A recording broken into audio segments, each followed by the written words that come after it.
We now move to the next news video, and we start with updates on NXT, or from NXT, as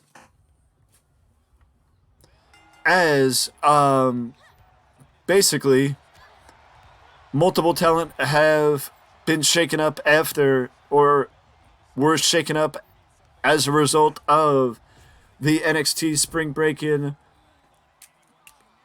branded special this past week.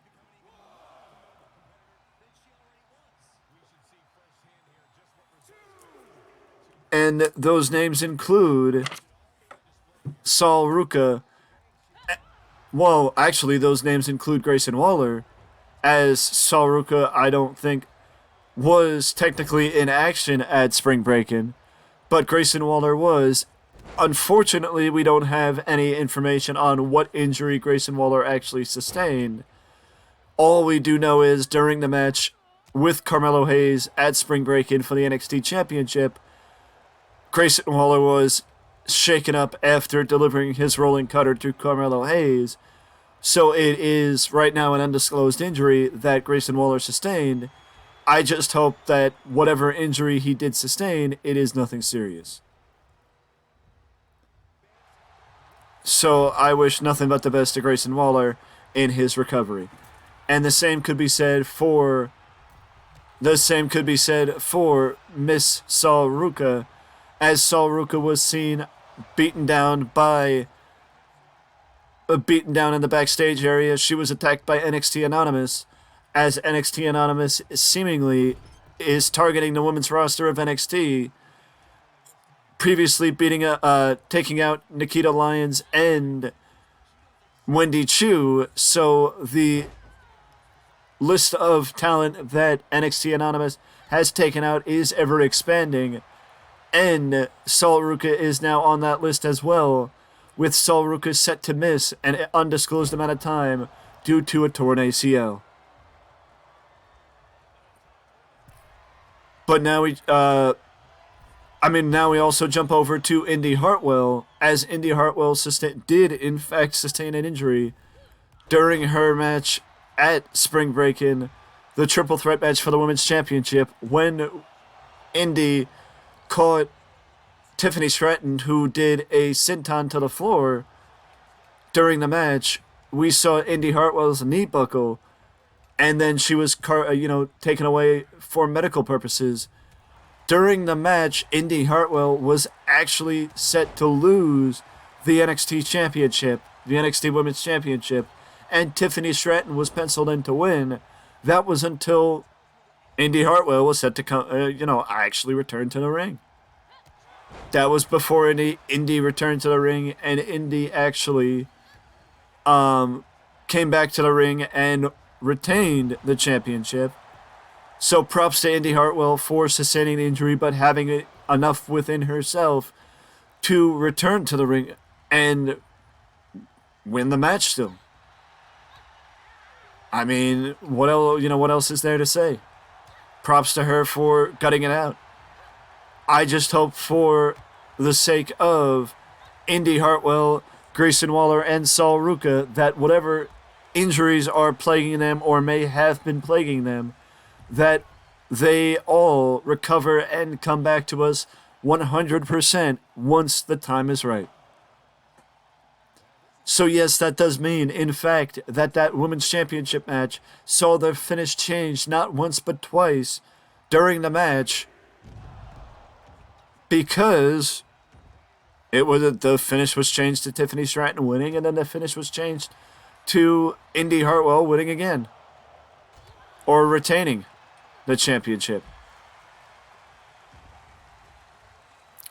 Now we shift over to a rumor, as rumor has it that a former WWE superstar will be making their debut at Impact Wrestling's Spring Slugfest tomorrow night, and that rumor will be addressed at the end of the video. But also, according to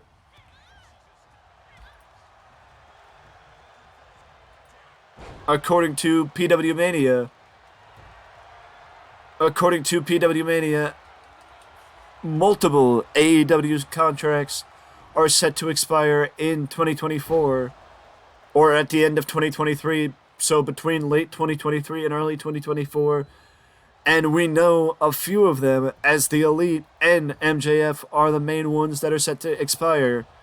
But I think, according to this report, it isn't just the Elite and MJF that will see their contracts expire at the end of the year or early next year. There seems to be more, because it wouldn't be this report from PW Mania would not be if it was just those four. If it was just those four, they wouldn't say several AEW contracts are set to expire sooner rather than later. They would just list those guys, because I would say that there's more to come as far as people's contracts that are set to expire, which I believe Hangman Page's contract is also in there. And I think there are probably some other contracts. Honestly, I wouldn't be surprised if Dustin Rhodes' contract is one of those contracts that are set to expire in 2023, late 2023, early 2024, because Dustin is set to retire from in-ring competition, so he may retire from in-ring competition and rework his contract.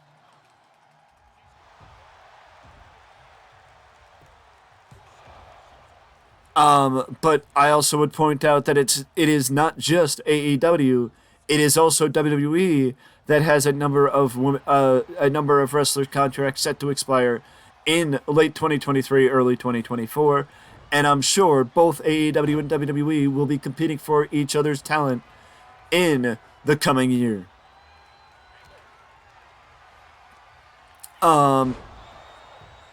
But now we also slide over to MLW, as MLW is working with, as Reels, the broadcast partner of MLW, is working with MLW to keep MLW on Reels. This, according to PW Insider, as the season finale for MLW Underground on Reels is set to take place on May 2nd.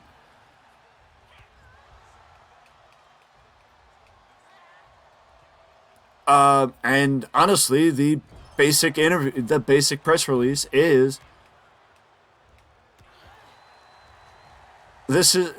I've never seen a more basic press release than this.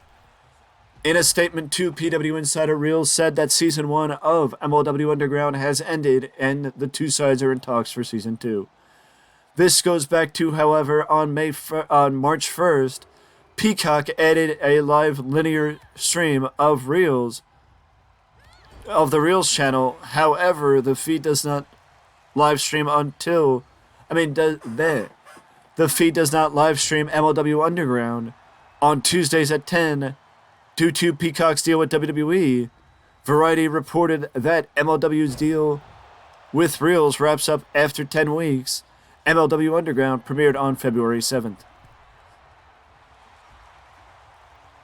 This deal comes on the heels of MLW's CEO Court Bauer announcing the possibility of a pay-per-view deal for MLW that would allow them to start showing live pay-per-views over the summertime, or during the summertime, which is something that would help with the continued growth of MLW. And continued growth of MLW is a benefit to professional wrestling, because, as I always say, it would give the boys another place to work. My thoughts, now we move, I will of course give you guys more updates on that as I get more updates on that, but right now it is still very early in the process for MLW.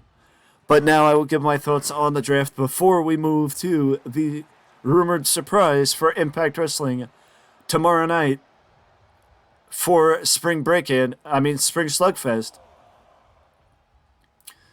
And my thoughts on the draft are that basically,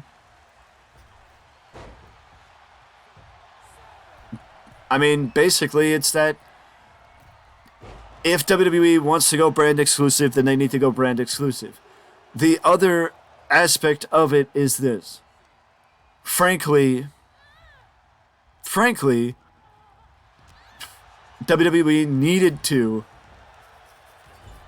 run the draft and in some way, shape, or form,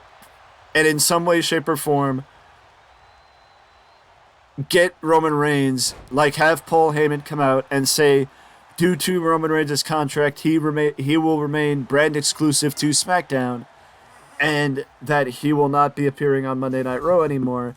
And then the Raw after the draft, or the Raw where they continue the draft, then you have Triple H come out and announce the World Heavyweight Championship, because it gives a reason for the World Championship, as last week they didn't really give a reason for the world title. It seemed more of a cop-out and admitting a mistake, as opposed to actually having a reason for the championship.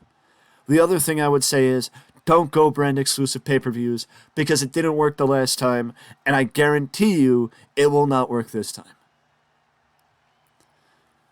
Before we go to the last bit of information, I just wanted to say this, that there was another lawsuit brought up against WWE and several management employees.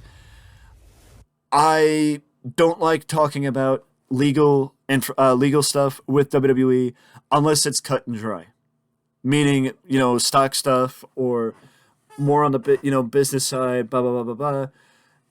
I will talk about the lawsuit filed by a former creative writer from WWE when there is more information about it, to where what's going to happen is, is this going to court? Is this not? If you want to know more information on it, I suggest Googling it, because Fightful has information on it. I got my information on MLW with an update on MLW on Reels from Fightful, and I usually get most of my information from Fightful. So I suggest that if you would like to find more information about the current lawsuit from a former WWE creative writer toward WWE, then I am sure that Fightful has an article on it. Actually, offhand, I'm pretty sure that Fightful does actually have an update on it. I don't feel comfortable speaking on that when I don't have all the information in front of me, and also when there's a lot of stuff that I may not be able to break down. So, accurately break down, because I don't have the knowledge to break it down in an appropriate manner. But I do seem to support, I will say, based on my knowledge of it, from what I got from the Cultaholic video, I do think that the former creative writer does have a case.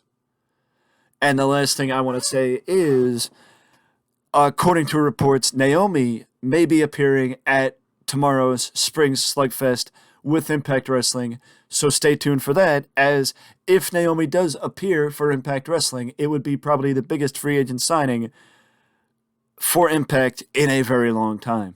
With that being said, though, that is it for the news, and I will see you in the next one.